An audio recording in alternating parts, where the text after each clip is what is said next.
Hey guys, welcome to ADP Art Creations. Today, guys, we are going to talk about Nikki Mccray-Penson. So come on in, hit the like button, like, share, and subscribe to my channel. I'm on the road to 500. It changes by the day. One day I'm at 415, one day I'm at 413. So as of now, I'm saying that I'm at 413, but it could change at any time. So guys, come on in, grab your drinks or your snacks, and let's get into it to continue to celebrate the different vets of the WNBA. So, guys, we are going to talk about Nikki Penson, how she has an impact in the game, who she is, and what she's done with her legacy. And she leaves her husband, and she has a son also. Nikki McCray passed away during COVID time. She was in 2023. She was a cancer survivor as well. So we're going to celebrate her because she didn't just do an impact. She also created her own legacy. And it's just amazing how, everyone has so much to say about how she impacted their game or how she was very much a great part of the WNBA. And how does that reflect the WNBA today? So the whole reason why I want to continue to bring you vets or whatever is to let you guys know, hey, we see the Nikki McCrays, we see the Don Stanleys, we see the Shamikas, you know what I'm saying, and some of our players today. But to just have that type of impact to add to a legacy, she was just phenomenal. Hey, Proof Golden, how are you today? She was just phenomenal. So I'm gonna get into it. I'm gonna give you guys a brief description about Nikki McCray. And then, oh, hey, June. Yeah. Oh my gosh. Wait, June. Sit back on this one, man. I look. Oh, gosh, it's a great one. She's great. So I'm gonna read like a little bit about her, and then we're gonna get into the videos that I chose to represent her or whatever and stuff like that. Without June. Oh, I can't say this is too personal. Proof. I get, hey, Miss D, proof. I get it. Because I couldn't even get through all of this stuff without crying. Like this is, but we have to bring this to the unknown attention, because if we don't, I look, I really wish that when the players come into the WNBA, before they get into the WNBA, that they allow them to, that they say, okay, this is a mandatory class. A mandatory class to, let's go over some of the vets. Let's go over who some of the vets were and how they impacted the game today. Not, you know what I'm saying? Not like, oh, every single day, but something so the new generation can really, really understand the impact that these vets laid out for their futures. It didn't just we didn't just it didn't just start. Okay. Okay, Casey. I'm still mad about the 1995 NCAA championship and the referee stealing that game for UConn. Oh, I'm sorry about that, Proof. Um, I apologize for that. We're still dealing with the ref situation and stuff today, but the way that Nikki represented, in the on and off the court, it's amazing. So I'm gonna give y'all a brief description, and then we'll get into the videos. And give me 1 second, guys.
Okay, guys, I am back. Okay, so let me start with talking about Nikki.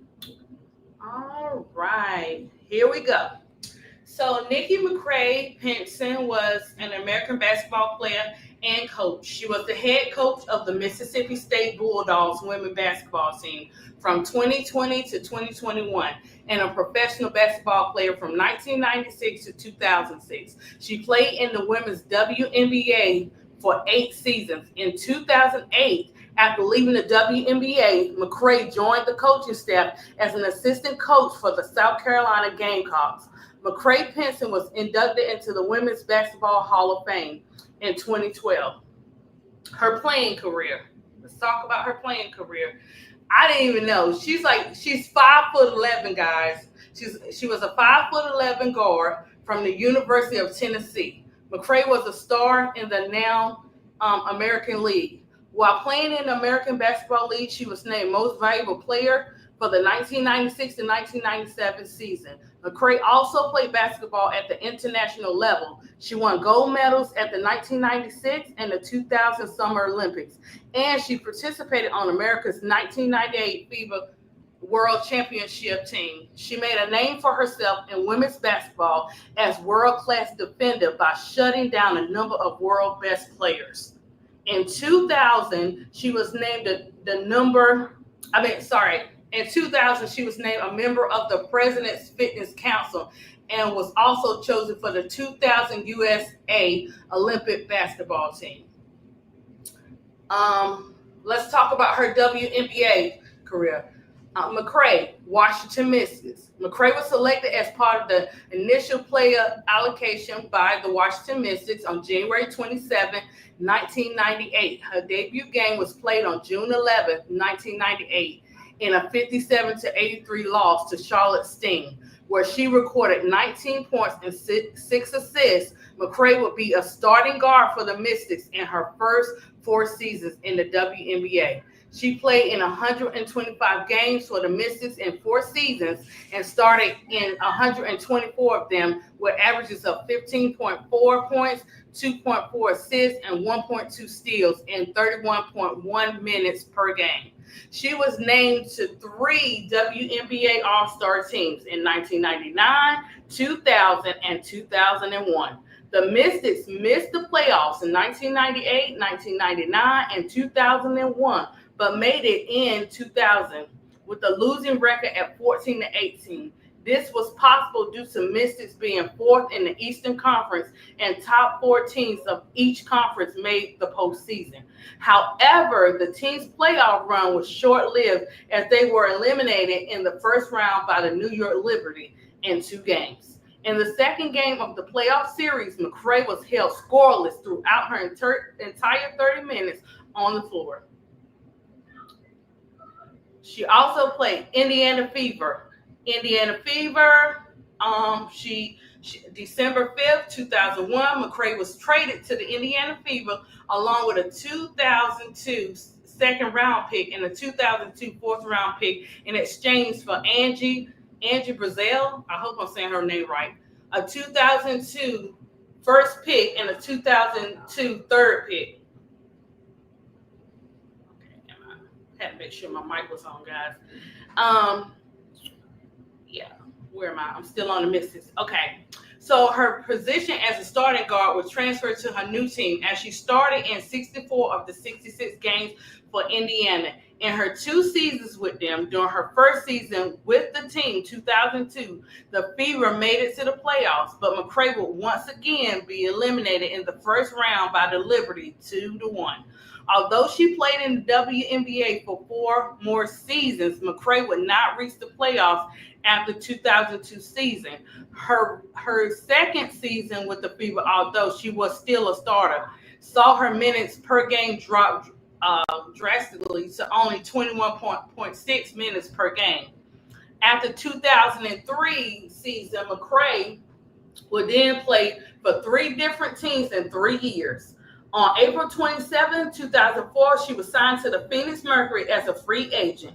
This was McCray's first season as a reserve player, and she only started in 9 of her 27 games played for the Phoenix. She averaged her highest FG percentage in season and 44.8%. But she also averaged the lowest points per game of her career at the point of only 2.6 ppg. The Mercury finished 17-17 and missed the playoffs. San Antonio Silver Stars, here we go. On April 19, 2005, she signed with the San Antonio Silver Stars. On the Silver Stars, Mccray averaged her lowest FG percentage in the season and even lower per game than the prior season. The Silver Stars would finish 2005 season with their lowest record in franchise history, 7-27. So they won 7 games out of 27 games. Then Mccray signs to Chicago Sky on April 21, 2006. The Sky will also have the worst season in franchise history as they finished the 2006 season at 5-29. So they won 5 games out of 29. Mccray only played in the team's first 11 games of the season, and she missed the final 23 games. In the 11 games that Mccray played, the Sky held a 1-10 record. The 11th game that Mccray played during the 2006 season ended up being her final WNBA game ever. That game was played on June 21st, 2006, and Sky were defeated by the Fever 55-77, with Mccray recording 1 steal and 2 rebounds. So her coaching career, she was assistant coach at the University of South Carolina. She made a new home there. She was tight with Staley. So Mccray, they called Nikki, she had a hunger for success. And this played a role, in her coaching and what she would do next. Hey, Donna. Hey, Goon.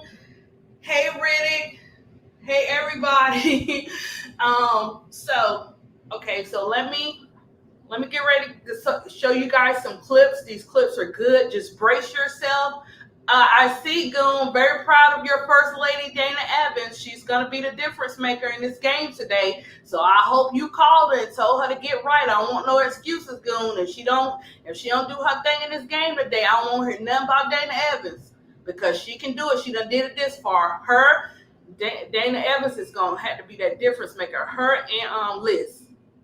Okay, so I'm getting ready to show you guys the first one. So brace yourself. You might want to grab a couple of tissues because this is real talk. And what I love, and this is for anybody, anything you do in life, you want it to be an impact. You want it to be a difference maker. You want it to first be an impact and then go into your legacy. So that when people say your name, you just got people coming from everywhere. It's not just 1 or 2 people that you can make a difference. So not only did Nikki make a difference on the court, she also made a difference off the court as well. Okay, so let's see which one I'm gonna do. Okay.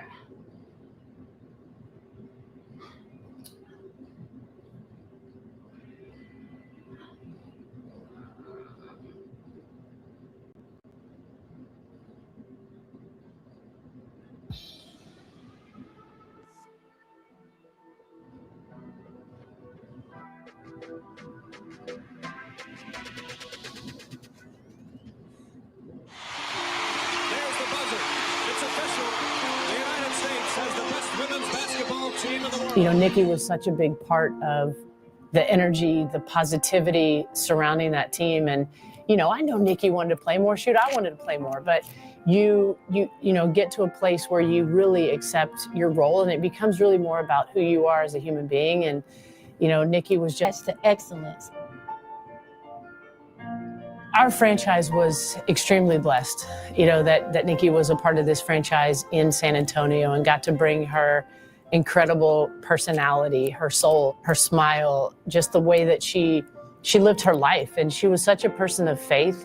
And I think that showed in every minute that she was on the court and every minute that she was off the court. And she will forever be an alum of this organization. She got a return on her investment when you look at the deposits that she's made throughout her entire life. And those returns will always last through the legacy of those that she has touched and encountered. I think Coach Summit always preached to continue to uplift and to come back and to remain a part of the program. And I know for me, she always was like a vet, always checking out on me and, you know, making sure that I'm good. And just like, I think her smile and her energy was electric.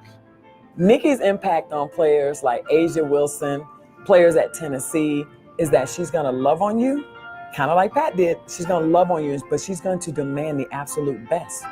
I remember Nikki called me and said, "Hey, Dee, I was offered the job at Mississippi State.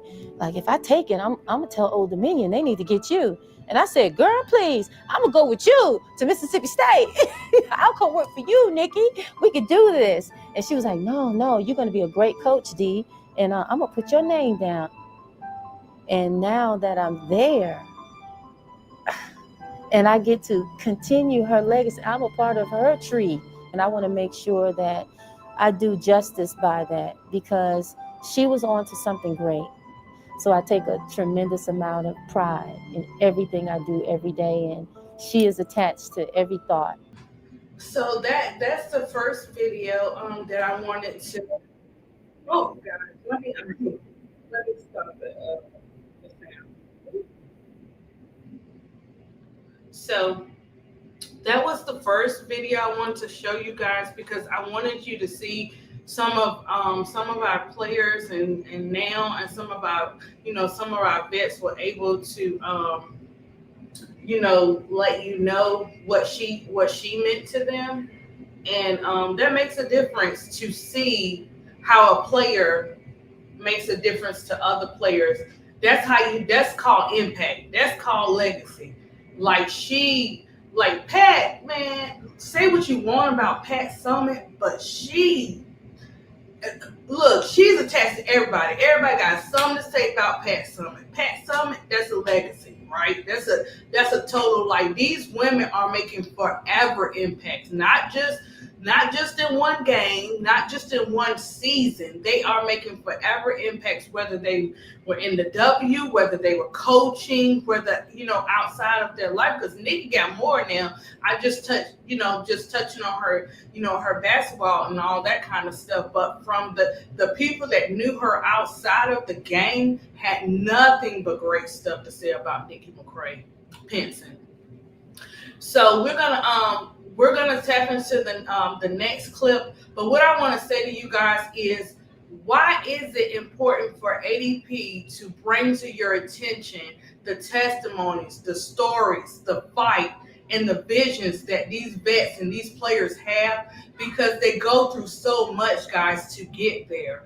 This is why that CBA is very important. I believe that we should fight for these women and their rights, because look how these vets have paved the way. And I know if some of them were still here, they would want the best for these players.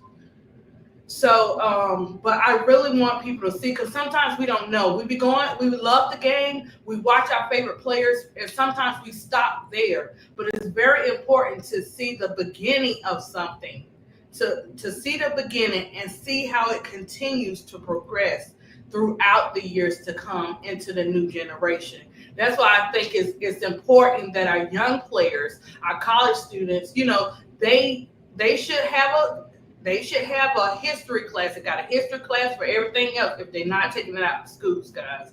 But if you're going to go into this into playing the game, I think that a class should be prepared for these ladies, to see how much of an impact, to see how much the vets have fought along the way. And you never know how that can impact your favorite player or coach to do better. You know what I'm saying? We're not always going to be, we can be leaders, but we have to see examples first. And you want to see great examples. And I think, like the Pat Summitts, the Nikki Mccray, and so many others, the Lisa Leslie, Cheryl Swoops, and all that, they are our difference makers. They have made a name for themselves that we are still talking about them today. That is legacy. That's not no play. I'm getting ready to just talk about them just for a season or two.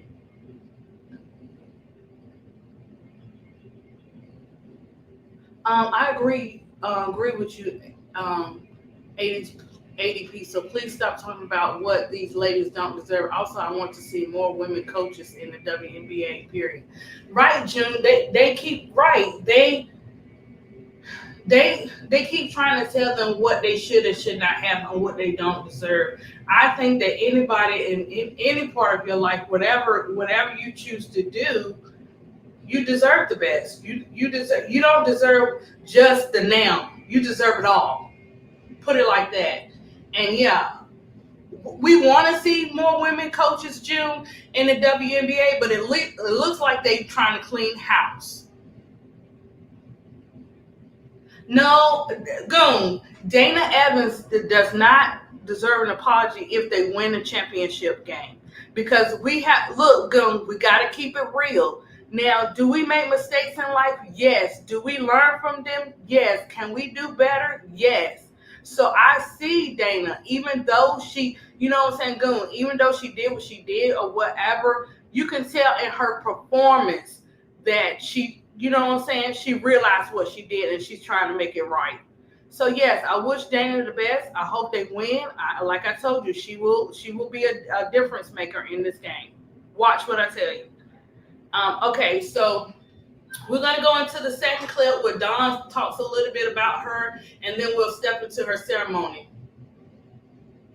No, Goon, that wasn't false. Let me tell you, you let a person talk long enough, they tell them themselves. She told on herself in so many words and certain things, you know, or whatever. But, you know, we can go on and on about Dana. But we're going to keep it moving. Look, your girl got it going on. So let's see what happens tonight. At 3 o'clock. Yeah, Miss D, he's talking about his boo. Miss D at work today, guys. So let me see. Okay. Let's get ready to play this one. All right, Donnie.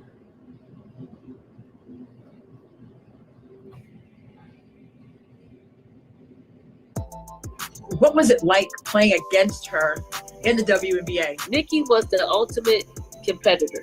You know, like she was the one that picked up the ball. I was the point guard.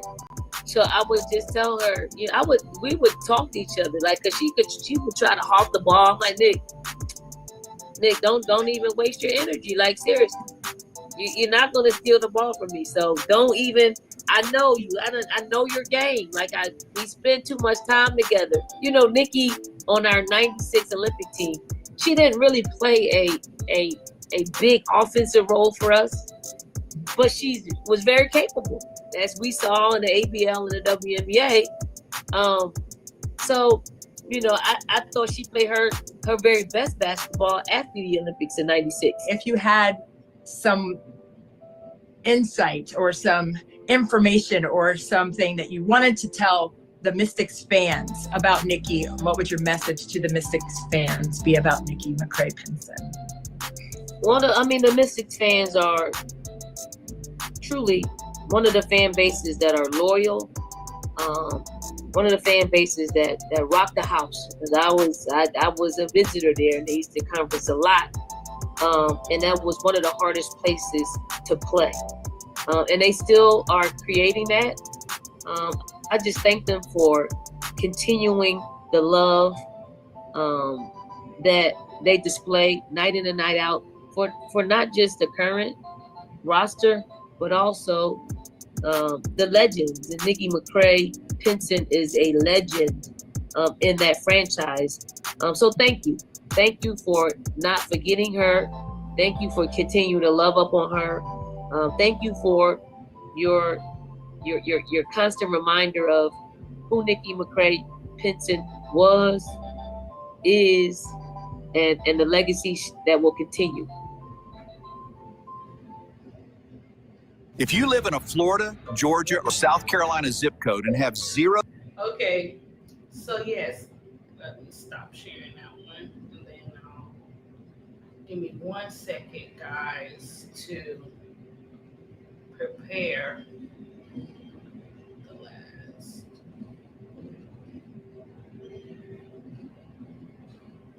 Okay, I'm just gonna have this for oh yeah, Misty, that was her baby sis. We're not doing comparison. I think that both of these ladies made a great impact in the legacy for themselves. And Dawn, she continues to do that. So we'll see. Dawn's been through a lot too. She coming. I got her coming too. She's been through a lot too. And just to see how amazing she is, you know what I'm saying? It's a beautiful thing. Like to go from the bottom up and not have people to give you anything. That's an experience for myself that I love. So yeah. Who asked? June. June was saying that I believe that they're trying to get rid of all the women coaches because the WNBA is bringing in more money and all this kind of great stuff. And I said exactly. I believe that because before they didn't want to be too much. They didn't want to be too bothered by it. But the minute Angel and Caitlin and all them start entering into the WNBA, now you want to start cutting out women coaches. Look, we only got about 4 coaches left, right? If that and if, yeah, about 4. So it seems like it, and like I said, we keep running into that CBA. That look, first they were after the players, and now they're after the coaches. So we're gonna see what happens. And not only that, they after the female coaches. You sit up there, you post something about Marshmallow and Man Bun the day before, and then you turn around and you and that look, guys, I keep saying that because it bothers me. So the day before you do that about Coach Bun and Marshmallow, and then the next day you like, okay, we get ready to cut Sandy or Noel. I forgot who got after that. We ain't gonna say, listen, we're not gonna say who needs to be fired because I don't wish nobody to lose their job. And look, we gotta stop putting people inside a box on how they react. When you're in certain situations, sometimes you are going to snap and you have no control over what's getting ready to happen. You may try, but when you're triggered, you snap. And when a person snaps, there's nothing nobody can say to get them out of that zone. It's like they're in their own personal zone. And it happens. It usually, I'm not going to say it usually happens, but sometimes it happens on the people that you love and you care about the most. It really hits then because you just snap and you think about it afterwards. Oh, she will. She'll have a job. You ain't got to worry about Noelle. Let me see what Donna said. Donna said, June, I agree. The WNBA and NBA are trying to line their pockets. Money grab, keep the players at Baylor with lower pay and less HC positions for the ladies, not to prosper. Just want extra write-offs. And it's sad, guys. Hey, big girl, it's sad. They just want us to keep fighting and fighting and fighting. We are so tired of we got to always fight for something. When it comes to, and I'm not saying, look, this is no shade to men and nothing like that. Y'all got your own stuff to fight. I'm talking about the queens and the princesses and or whatever. We're always fighting. And we have to, it seems to me, just my opinion, that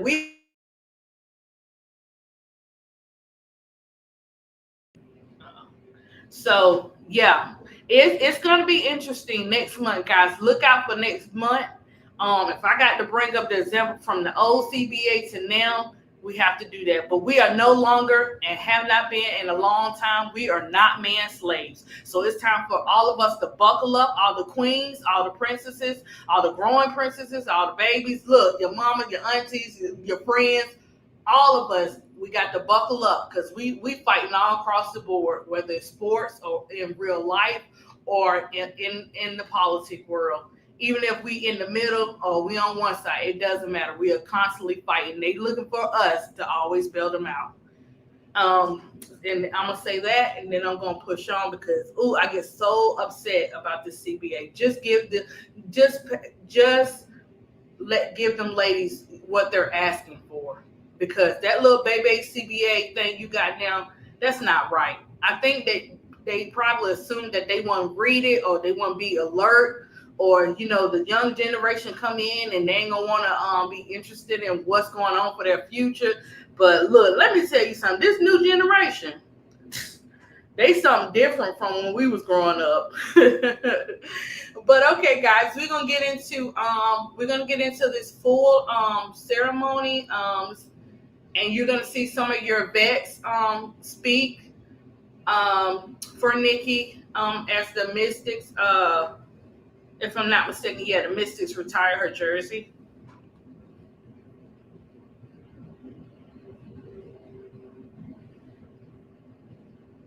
Let's go right down.